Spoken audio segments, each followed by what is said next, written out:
Hello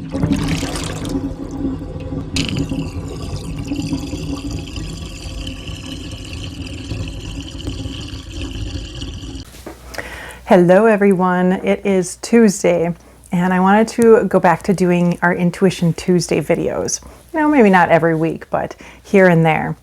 So last night when I was thinking about intuition and what I was going to do today, it brought me to a conversation that I'd had with, a couple different people, but one person specifically, about intuition, fears, and anxiety. So that is what our Intuition Tuesday for today, which I believe is December 15th, 2020, that is the topic of our video. So intuition, anxiety, and fears. So a little bit about intuition. Intuition can cause fears and anxiety, especially if you don't know what the heck's going on, right? And I'm not saying that there are, fears and anxiety, especially anxiety, that can occur that have nothing to do with intuition, that have nothing to do with the spiritual world. That could have, a lot of times it's trauma induced, that causes anxiety. Sometimes it's your brain chemical makeup. Things just aren't firing the way they're supposed to. Sometimes it's actually is spiritual based, where there is something that's passed down, from generation to generation, or possibly even, back in a previous life, or one of your, something you're remembering that keeps getting brought down within your DNA.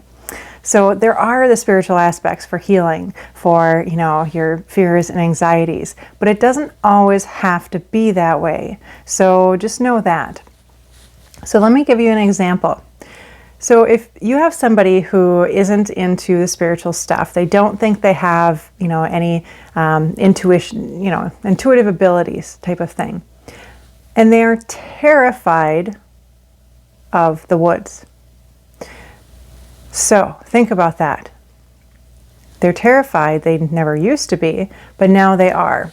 So they think that they are, whether it's they think their mind is playing tricks on them. They're seeing things, hearing things. The shadows are playing tricks, and there is that point, if you are into watching scary movies, that can increase your fear base for some of the things. But it can also make you more aware of what's going on around you, because you're looking for that in some regard. So when is it the point where your fears and what you think is your mind games actually your intuition? Especially when it's a point where someone doesn't think they're intuitive and they just think, I can't stand the woods. I swear, there's things moving in there. There's shadows. I hear voices. I've heard my name, that kind of thing. That's most likely is your intuition. Most likely there's nothing to fear whatsoever. It's just that you're not used to that. You're not used to seeing different spirits, different energies, and it can be scary, right? Anxiety driven. So when you have this kind of stuff happen and you don't think that it is your intuition, because say maybe you just don't even believe in the spiritual aspect of it. You don't believe that you can see spirits or ghosts or, different energies. You don't believe that, the trees have their own personalities and, everything else. You don't believe that. Well, that fear that you're getting from going into the woods and seeing this stuff, hearing, feeling, seeing, is going to cause you to have anxiety issues. And those anxiety issues can compound because it can go further than just, oh, I'm scared to go in the woods. It could be, I'm scared to be around anywhere where, there's shadows. I'm scared to do things that normally would be, comfortable. Taking a stroll down the street, whether that's, down the street in a suburban area, or whether that is, out in the middle of nowhere, somewhere where it's very safe. So really think about the points when you or somebody else is having these fears and this anxiety come up. What's the base of it? Where is it coming from? Is it possibly that your intuition is opening up, or you are opening up your intuition and being able to see things? Being able to experience what's actually there. It can be very scary.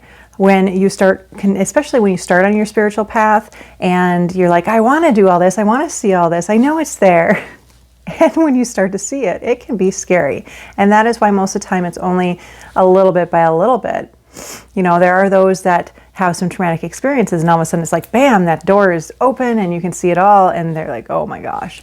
And that's a whole nother topic about, how many people that, are considered to have mental health issues actually are just opening up. They see things that most people don't see.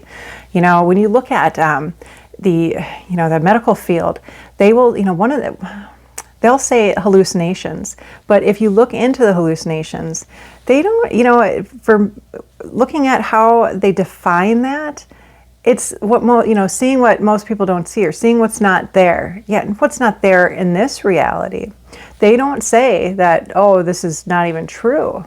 So that's another thing, because there have been a lot of studies too that have proven some of this stuff. So some of these hallucinations, even schizophrenic people, how many schizophrenic people actually have their doors wide open and they can see everything, hear everything, and they don't know what to do. Nobody believes them.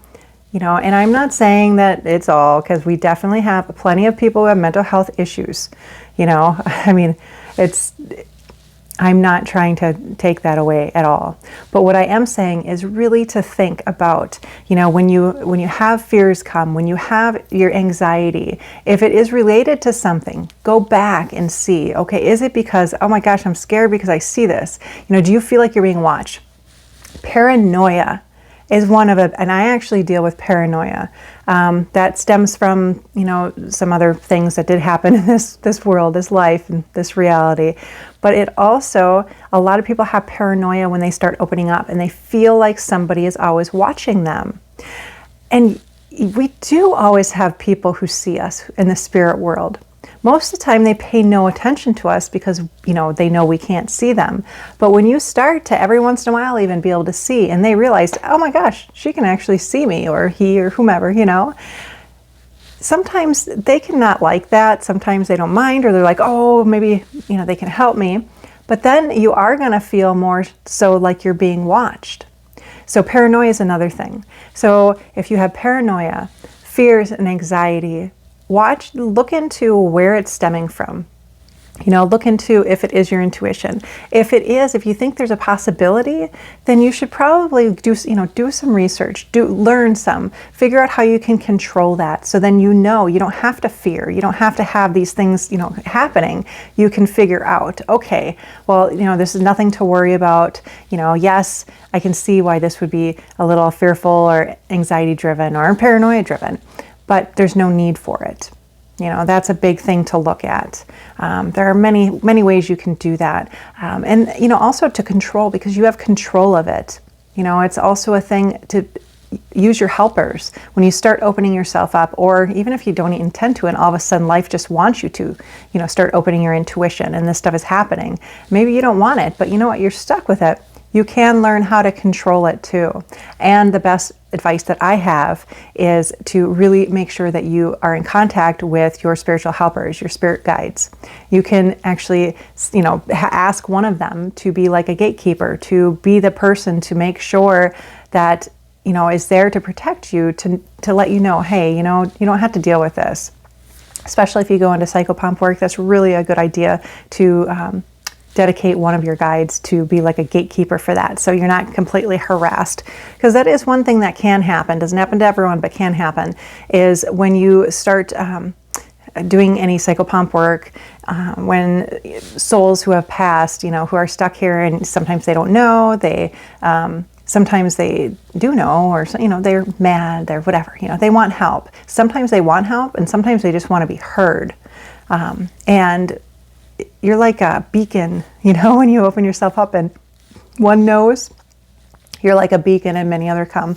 So that's why it's a really good idea, not just for that, but for all of your spiritual work, when you start opening things up, and especially if you have, the sense of that you get scared for things. And it is very normal to, some people get terrified even. Just try not to feed that fear, because when you feed that fear, you're feeding energy. And especially if you fear for, the negative, I fear that, oh my gosh, a demon's going to come after me. It's very unusual for that stuff to happen. I'm not saying there isn't negativity, heavy negative energy, because there is. But most of the time it doesn't affect you. So you have to try to get over that and know that you are safe. You should be able to tell the difference between whether it is okay, okay, you are okay, everything's fine, it's creepy because you're not used to this, but you're okay, you're safe, versus, oh shit, no, this isn't okay, there's something going on. You should be able to tell that difference. Take a class, do some research, practice. So there's all kinds of things you can do. Please do reach out to me. I do teach a class, and it helps tremendously with knowing how to control this stuff. But also just to know within yourself what's right, to understand the difference between your ego and, whether you call it your higher self or what have you, your intuition. Be able to know that difference, especially when you go into any journey work or speaking with spirits. You want to know what is real and what your mind is making up. So that is something that you should learn. So if you have any questions, feel free to reach out. And other than that, have a wonderful Tuesday and have a wonderful Christmas next week. I can't believe it's already next week. And it'll be nice to see what 2021 has for us, right? So I'll see you later.